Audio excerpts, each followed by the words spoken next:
পঞ্চম শতাব্দী খ্রিস্টপূর্ব থেকেই গ্রীকরা আটলান্টিক মহাসাগর সম্পর্কে জানত, কিন্তু তারা এটিকে টেনেব্রোসাম মারে, অর্থাৎ অন্ধকার সমুদ্র বলে ডাকত। সে সময় নাবিকরা ভাবতেন এই মহাসাগরের শেষে জল ঝরে পড়ে এবং যেখানে গিয়ে জাহাজ ডুবে যাবে। 1492 সালে ক্রিস্টোফার কলম্বাস ইউরোপ থেকে এই মহাসাগর অতিক্রম করে আমেরিকায় পৌঁছান। এর ফলে পুরো পৃথিবীর ইতিহাস বদলে যায়। তিনি ভারতের পথ খুঁজতে বেরিয়ে পড়লেও অপ্রত্যাশিতভাবে নতুন মহাদেশ আবিষ্কার করেন। 16তম থেকে 19তম শতাব্দী পর্যন্ত আটলান্টিক মহাসাগর দাস বাণিজ্যের প্রধান পথ ছিল। আফ্রিকার লক্ষ লক্ষ মানুষকে জোর করে জাহাজে তুলে দিয়ে আটলান্টিক অতিক্রম করে আমেরিকার কৃষিক্ষেত্রে কাজ করার জন্য নিয়ে যাওয়া হতো।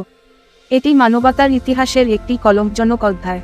1912 সালে বিলাসবহুল জাহাজ টাইটানিক আটলান্টিক মহাসাগরের বরফ খণ্ডের সাথে ধাক্কা লাগিয়ে ডুবে যায়।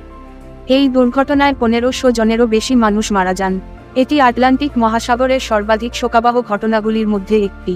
দ্বিতীয় বিশ্বযুদ্ধের সময় আটলান্টিক মহাসাগর জার্মানির বোটগুলো এবং মিত্রবাহিনীর নৌবাহিনীর মধ্যে প্রচণ্ড লড়াইয়ের সাক্ষী ছিল।